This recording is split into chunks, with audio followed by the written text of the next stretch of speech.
ഓം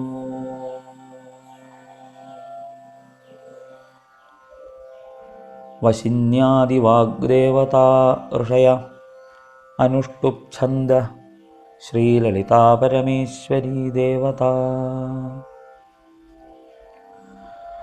സിന്ദൂരാരുണവിഗ്രഹാം ത്രിനയനാം മാണിക്യമൗലീസ്ഫുരത്താരാനായകശേഖരാം സ്മിതമുഖീമാപീനവക്ഷോരുഹാം പാണിഭ്യാമളിപൂർണരത്നചഷകം രക്തോത്പലം ബിഭ്രതീം സൗമ്യാം രത്നഘടസ്ഥരക്തചരണാം ധ്യായേത് പരാമംബികാം. ഇതാണ് ദേവിയുടെ ആദ്യത്തെ ധ്യാന ശ്ലോകം. സിന്ദൂരാരുണവിഗ്രഹാം, സിന്ദൂരത്തിന് സമാനമായ അരുണവർണ്ണത്തോടു കൂടിയിരിക്കുന്ന ദേഹകാന്തിയോടും ത്രിനയനാം, 3 കണ്ണുകൾ, ചന്ദ്രാഗ്നി സൂര്യന്മാരാകുന്ന 3 കണ്ണുകളോട് കൂടിയ മാണിക്യമൗലീസ്ഫുരത്താരാനായകശേഖരം, മാണിക്യാദി രത്നങ്ങളെ കൊണ്ട് അലങ്കൃതമായിരിക്കുന്ന ആ മൗലിയിൽ, ഉത്തമാംഗത്തിൽ ധരിച്ചിരിക്കുന്ന കിരീടത്തിൽ സ്ഫുരിക്കുന്ന താരാനായകനായ ചന്ദ്രനെ അലങ്കാരമാക്കി ശിരസിൽ ധരിച്ചിട്ടുള്ള സ്മിതമുഖീം, പുഞ്ചിരി തൂകുന്ന മുഖാരവിന്ദത്തോടു കൂടിയ ആപീനവക്ഷോരുഹാം, ആപീനമായിരിക്കുന്ന, പീനം ഉന്നതവും വിവൃത്തവുമായിരിക്കുന്ന സ്തനങ്ങൾ, തൻ്റെ ആ കരുണയും വാത്സല്യവും ഒക്കെ നിറച്ചു വച്ചിരിക്കുന്ന, സംഗീത സാഹിത്യാദികളെ നിറച്ചു വച്ചിരിക്കുന്നതായ ദേവിയുടെ ധാരാളമായിട്ട് ആ പീനോന്നത വിവൃത്തങ്ങളായിരിക്കുന്ന സ്തനങ്ങൾ, നല്ല പീനം എന്ന് പറഞ്ഞാൽ തടിച്ച സ്തനങ്ങൾ. അപ്പം അതിനെയാണ് ഇവിടെ ആപീനവക്ഷോരുഹാം, ആപീനമായിരിക്കുന്ന വക്ഷസ്, ആ വക്ഷസ്സോടുകൂടിയ, പാണിഭ്യാം, 2 കൈകളിലും അളിപൂർണ രത്നചഷകം രക്തോത്പലം ബിഭ്രതീം, കൈകളിൽ ഒരു കൈയിൽ ചുവന്ന താമരപ്പൂവ് ധരിച്ചിരിക്കുന്നു, മറുകൈയിൽ ആ രത്നചഷകം, രത്നപാത്രം ധരിച്ചിട്ടുണ്ട്. ആ രത്നപാത്രത്തിൽ അളികൾ, വണ്ടുകൾ വന്നിരിക്കുന്നുണ്ട്. അപ്പോൾ അത്, ആ വണ്ടുകൾ വന്നിരിക്കാൻ കാരണം അതിൽ അമൃതസമാനമായിരിക്കുന്ന ആ ദിവ്യമായ രസത്തെ, അതൊരു പക്ഷേ ദേവിയെ ആരാധിക്കുന്ന സാധകർ അനുഭവിക്കുന്ന ആനന്ദമാകുന്ന രസം തന്നെയാണ്. അതിനെ അമൃതരസം എന്ന് തന്നെ ഇവിടെ പറയാം. ഇവിടെ ആ അളികളാൽ സംസേവിക്കപ്പെടുന്നത് കൊണ്ട് അതിലിരിക്കുന്ന ആ രത്നചഷകത്തിൽ ഇരിക്കുന്ന സുഗന്ധപൂർണമായിരിക്കുന്ന രസം, ആ അമൃതം, അതിൻ്റെ സ്വാദും വാസനയും കൊണ്ട് ചുറ്റും വന്നിരിക്കുകയാണ് അളികൾ എന്ന് മനസ്സിലാക്കുക.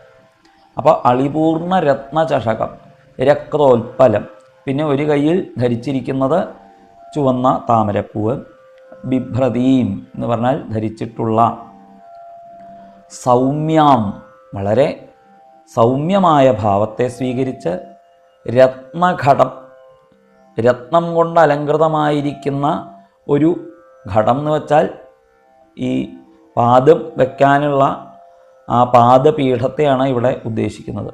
ആ രത്നഘടസ്ഥ രക്തചരണാം, രത്നഘടത്തിൽ സ്ഥാപിക്കപ്പെട്ടിരിക്കുന്ന രക്തചരണാം.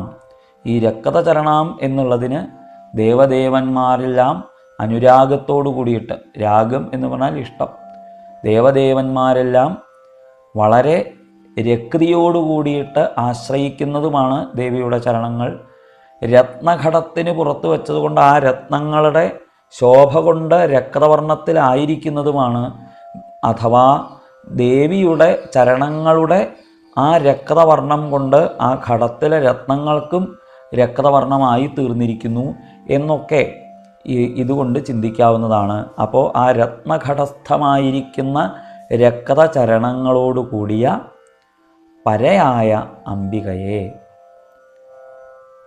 പരശബ്ദം കൊണ്ട് ദേശകാലാവസ്ഥാഭേദങ്ങൾക്കതീത എന്നൊരർത്ഥം,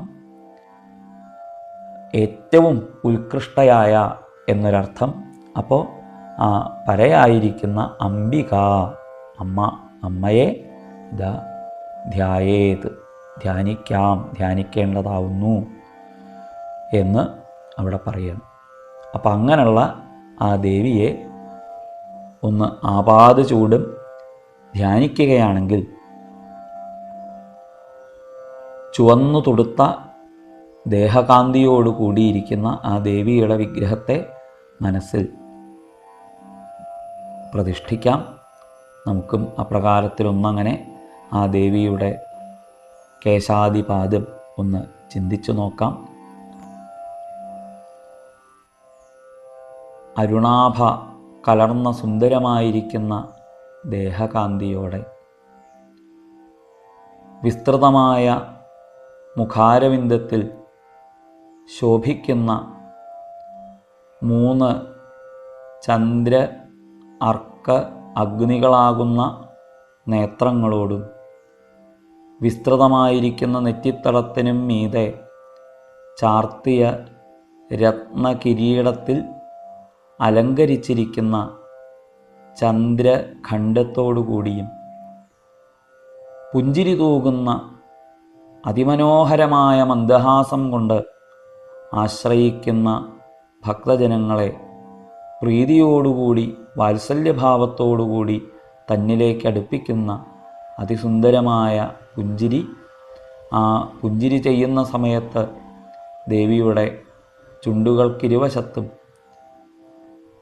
വളരെ മാംസളങ്ങളായിരിക്കുന്ന കവിൾത്തടങ്ങൾ, സുന്ദരങ്ങളായിരിക്കുന്ന കർണാഭരണങ്ങളെ ധരിച്ച കർണങ്ങൾ, ആ കർണങ്ങൾക്ക് പുറകിൽ ചുമലറ്റം വരെ വീണുകിടക്കുന്ന ഇരുണ്ടു ചുരുണ്ട തലമുടിയിഴകൾ, കഴുത്തിലണിഞ്ഞ സുന്ദരങ്ങളായ ആഭരണങ്ങൾ, ആ ആഭരണങ്ങളാൽ അലങ്കൃതമായതും തന്നെ ആശ്രയിക്കുന്ന ഭക്തജനങ്ങൾക്ക് വേണ്ട വരങ്ങളെല്ലാം സംഗീതമാകട്ടെ, സാഹിത്യമാകട്ടെ, മറ്റേതു തരത്തിലുള്ള വിദ്യകളാവട്ടെ അവയെയൊക്കെയും നൽകാൻ കരുണാവാത്സല്യങ്ങളെ നിറച്ചു വച്ചിരിക്കുന്ന പീനോന്നതങ്ങളായിരിക്കുന്ന വിവൃത്തങ്ങളായിരിക്കുന്ന അതിമനോഹരങ്ങളായ സ്തനഭാരത്തോടുകൂടിയ വക്ഷസ്,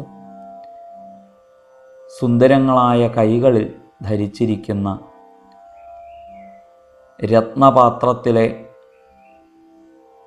ആ അമൃതരസത്തെ ആസ്വദിക്കാനായിട്ട് ആ രത്നപാത്രത്തെ അവലംബിച്ചിരിക്കുന്ന സാധകരാകുന്ന വണ്ടുകൾ, ഒരു കൈയിൽ ധരിച്ചിരിക്കുന്ന അതിസുന്ദരമായ ചെന്താമരപ്പൂവ്, ആ ചെന്താമരപ്പൂവ് പതിയെ ദേവി അങ്ങനെ ഒരു കളിപ്പാട്ടം പോലെ ചുഴറ്റുന്നുണ്ട്. തൻ്റെ ലീല കൊണ്ട് വിശ്വത്തെ സൃഷ്ടിക്കുകയും രക്ഷിക്കുകയും സംഹരിക്കുകയും ചെയ്യുന്ന ആ വിശ്വമാകുന്ന താമരയെ തന്നെയാണ് ദേവി തനിക്കൊരു കളിപ്പാട്ടം പോലെ ഇതാ കയ്യിൽ വച്ചിരിക്കുന്നത്.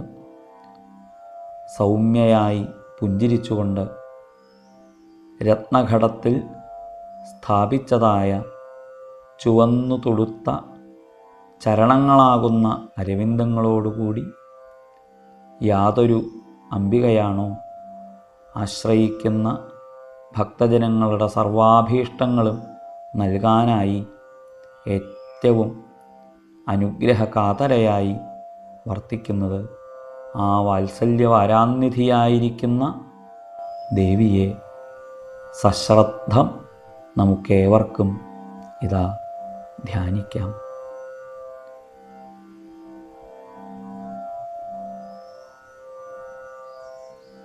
ഇപ്രകാരത്തിലുള്ള ആദ്യത്തെ ധ്യാന ശ്ലോകം ഇവിടെ സമർപ്പിക്കുന്നു.